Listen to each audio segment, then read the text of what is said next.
সকাল সকাল একদম লাল চা বানিয়ে মা হাজির করে নিল। লাল চার মধ্যে আজকে আদা দিছিল, কাঁচা তেজপাতা দিয়েছিল। চাটা একদম অসাধারণ হয়েছিল খেতে, জানো এতই সুন্দর হয়েছিল চাটা খেতে যে কি বলি। কালারটা দেখে তোমরা বুঝতেই পারছো। এখন আমি ভয়েস ওভার দিচ্ছি, আমার না এখনও খেতে ইচ্ছে করছে।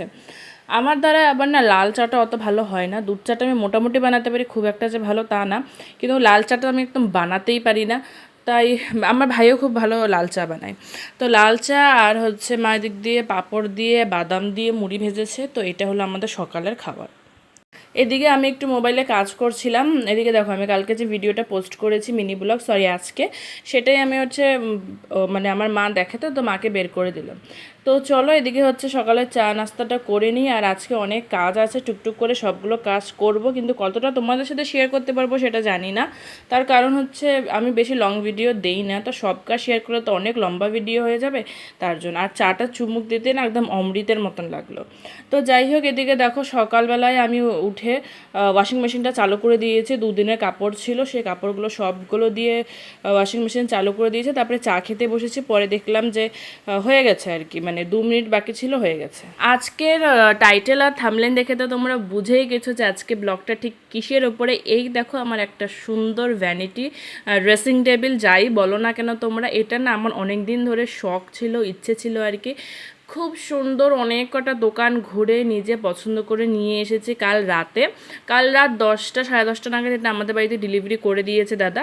আর তখন তো ভিডিও করা হয়নি, কিন্তু ভাবলাম যে সকালবেলা ওটা তোমাদের সাথে শেয়ার করি। আসলে কি বলো তো, ভিডিও এত কষ্ট করে বানালে যদি ভিডিওতে ভিউজ না আসে না, তাহলে একদমই বানাতে ইচ্ছা করে না। তার জন্য আমি ভেবেছিলাম যে এখন জন্য ভিডিও বানাবোই না, কিন্তু ভাবলাম এত সুন্দর। আমার না অনেক দিন থেকে ইচ্ছে ছিল যে আমার একটা এরকম বড় আয়না হবে, ঠিক আছে। আর আয়নার ভিতরে তোমাদেরকে দেখালাম, আয়নার ভিতরেও স্টোরেজ আছে। আর হচ্ছে এই দেখো নিচেও কিন্তু অনেকটা স্টোরেজ আছে। কালারটা কিরকম হয়েছে বললো, আমার ভাই পছন্দ করেছে কালারটা। আর খুব একটা খারাপ লাগছে না, দারুণ লাগছে। কিন্তু ভিডিওতে জানি না কতটা বোঝা যাচ্ছে, বাট অরিজিনালি আরও বেশি সুন্দর লাগছে। আর এই ঘরটাকে রেনোভেট করার ইচ্ছা আছে। দেখো হাফ টাইলস দেওয়া আছে, নিচেও টাইলস দেওয়া আছে, ঠিক আছে।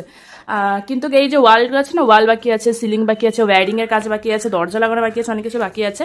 তো কালকে আমি কিছুটা গুছিয়েছি, যেরকম বিছানাটা পুরোটা ক্লিন করে সুন্দর একটা কাভার পেতেছি, একটা ম্যাট রেখেছি। আর কালকে আমি এখানে ঘুমিয়েছিলাম, আমি আর জানু। আর হলো এই যেদিকে একটা টেবিল পেতেছি, টেবিলে কাভার লাগিয়েছি, পর্দা লাগিয়েছি সুন্দর করে, ঠিক আছে। দেখো সুন্দর করে পর্দা লাগিয়েছি। আর এখানে তো আমার ছোট্ট একটা রান্নাঘর আছে, জানো আমি এখানে আমিষ রান্না করি। তো যারা পুরোনো আমার ভিডিও দেখে তারা অনেকেই জানে আর কি। তো এই যে ঘরটা ইচ্ছা আছে আরও সুন্দর করবো, অনেক কিছু জিনিস অর্ডার করেছি আর কি ঘরটা সাজানোর জন্য, ঠিক আছে। চলো অনেকক্ষণ ধরে বকবক করলাম তোমাদের সাথে, আসলে কিছু মনের কথা তোমাদেরকে শেয়ার করলাম। আর এটা কিন্তু আমার একটা স্বপ্ন পূরণের ব্লগ, মানে এই ভ্যানিটিটা আমি অনেক অনেক দিন ধরে আশা করেছিলাম যে এরকম একটা নিব, যেখানে অনেক পরিমাণে স্টোরেজ থাকবে, প্লাস একটা বড় আয়না থাকবে। তো যাই হোক, আর কালারটা আমার ভাই পছন্দ করেছে, গ্রিন কালারটা খুব কিন্তু ভালোই লাগছে, খারাপ লাগছে না।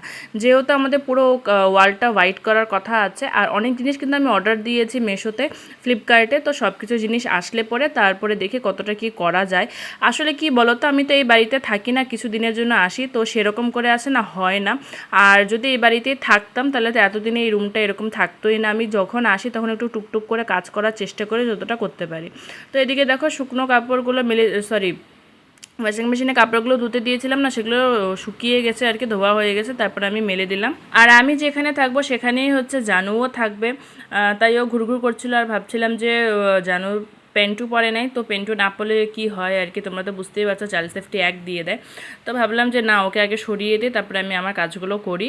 আর আমি যেখানে থাকবো সে ওখানেই থাকবে। কালকে যে ভ্যানিটিটা গুছাতে আমাকে কত রকম প্রবলেম হয়েছে জানো তো, শুধুমাত্র জানুর জন্য। মানে আমি যেটা করবো সে সেটা করবো, আমি একটা জিনিস রাখছি, ও উল্টা আরেকটা জিনিস বের করে নিয়ে আসছে। তো যাই হোক, কাপড় টাপড় মেলে জানু পটি করলো, ওকে ভালো করে ক্লিন করে দিলাম, স্নান করে দিলাম। তারপরে আমি স্নান করে চলে আসলাম, একটা পাতলা কটন কাপড়ের নাইটি পরেছি। আজকে যা পরিমাণ গরম পড়েছে, মানে একদম ধারণারও বাইরে। তো চলো এবার হচ্ছে আমার রুমটাতে চলে যাব। রুমটা জাস্ট এই, মানে জাস্ট এই ড্রেসিং টেবিলটার জন্য পুরো রুমের লুকটা পাল্টে গেছে। আরও যখন পুরো রুমটা কমপ্লিট করা হবে তাহলে তোমরা ভাবতে পারছো কতটাই সুন্দর লাগবে।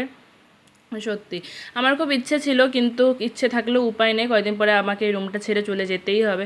তোমরা বলতে পারো মেয়েদের জীবনটা এরকম কেন, মানে কি বলবো, কোনো জায়গায় স্থায়ীও না তারা আর কি। আর আমার জীবনে তো এটা একদমই না, কোনো দিন এখানে কোনো দিন ওখানে, কোনো সময় ওখানে, এরকমই হয়। তো যাই হোক, আমরা তো মেয়েরা হচ্ছে মায়ায় ভরপুর, তো যেখানেই থাকি না কেন ওই জায়গাটি আমাদের একটা মায়া লেগে যায়। তো চুলগুলো কিন্তু আমার ভিজা, কিন্তু কোনো উপায় নেই, এখন আমি যাব পুজো দিতে। আর আজকে যা পরিমাণে গরম পড়েছে, পুজো দিতে গিয়ে আমি আবার ঘেমে ঠেমে একদমই স্নান হয়ে যাব। তাই এখানে চুলটা বেঁধেই নিলাম, তারপরে হচ্ছে সিঁদুর লাগিয়ে দিলাম, তারপরে এবার আমি কাজ করতে যাচ্ছি। তো এই যে স্নান করে নিলাম, স্নান করে তারপর সিঁদুর পরে নিয়েছে। আর এখন দেবো হচ্ছে পুজো। পুজোতে ঢুকলে কোনো মানে কি বলবো লাভ নেই জানো তো, স্নান করে ঠাকুর ঘরটা আমাদের এত পরিমাণে গরম যে পুরো আবার ঘেমে স্নান হয়ে যাবে, তারপর আবার স্নান করতে হবে। এই যে নাইটিটা আমি পরলাম না, নাইটিটা পুরো ঘেমে একদম চপচপা হয়ে যাবে জানো। বাইরে আজকে প্রচন্ড পরিমাণে রোদ উঠেছে, তো চলো তাড়াতাড়ি পুজোটা দিয়ে নিই, তারপরে ভাত খাবো, খুব পরিমাণে খিদে পেয়েছে আর কি। এই যে পাউডার দে, পাউডার, এই যে পাউডার পাউডার পাউডার। বললাম না আমি যেখানে থাকবো সেখানে জানুও থাকবে, ও আবার চলে আসে। আর জানো তো হায়দ্রাবাদে কিন্তু আমাদের এখান থেকে বেশি গরম, তাও হায়দ্রাবাদে জানুর ঘামমাচি হয়নি, কিন্তু এখানে দেখো জানুর ঘামমাচি হয়ে গেছে, মানে এই ওয়েদারটা জানুর স্যুট করছে না। জানি না কেন এরকম হচ্ছে, এখানে তো গরমটা কম তাও। তাই ওকে আজকে ভোরে ভোরে একদম পাউডার দিয়ে দিলাম। আর আমার জানু তো ফ্যানের নিচে এক ফোঁটাও বসবে না, এক ফোঁটাও বসবে না, সারাক্ষণ দৌড়াদৌড়ি করতে থাকবে, আর ঘাম মানে ওর গা দিয়ে একদম ঝরতেই থাকবে। আমার মতনই অবস্থা, আমিও প্রচণ্ড ঘামি, জানুও কিন্তু প্রচণ্ড ঘামে, জানুর পাপা আবার এতটা ঘামে না। তো যাই হোক, তোমাদেরকে বললাম যে পুজো দেবো, তাই আর কি ফুল তুলসী পাতা এগুলো সব কিছু সুন্দর করে তুলে নিচ্ছি। আর পুজো দেওয়া মানে কি খালি পুজো দেওয়া, ঠাকুরের ঘর মোছো, বাসন মাজো, ঠাকুরকে স্নান করো, কাপড় ধুয়ে দাও, এই যে ফুল তুলসী তোলো, স্নান করো, তারপরে আবার চন্দন দাও, মানে হাজারটা কাজ মিলে একটা বলা গিয়ে আমরা যে পুজো করি।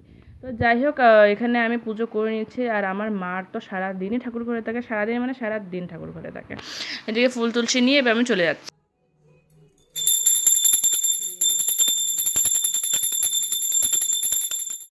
এখন ফাইনালি সব কাজ সেরে ঠাকুরকে এখন আরতি করে নিচ্ছে। পুজোটা আমার প্রায় কমপ্লিটের দিকে। আর ওদিকে তো জানো পুরো কান্নাকাটি লাগিয়ে দিয়েছে, ওর মনে খিদে ঘুম দুটোই পেয়েছে তার জন্য। তো এই যে পুজো দেওয়া জাস্ট কমপ্লিট হলো, ঠাকুর পুজো দিয়ে বেরোলাম, প্রসাদ উঠাইনি, একটু পরে উঠাবো। আর এই দেখো আমার অবস্থা, এটা তো মানে অনেক কম মুছলাম, বের হওয়ার আগে মুছে ফেললাম সব কিছু, তারপরেও দেখো। তো যাই হোক, আজকে ভিডিওটা তাহলে এখানে শেষ করছি। ভিডিওটা ভালো একটা লাইক করে দিন, নতুন হলে আমার চ্যানেলটাকে সাবস্ক্রাইব করে আমার পাশে থাকতে পারো। দেখা হচ্ছে তোমাদের সাথে অন্য একটা ভিডিওতে। টাটা।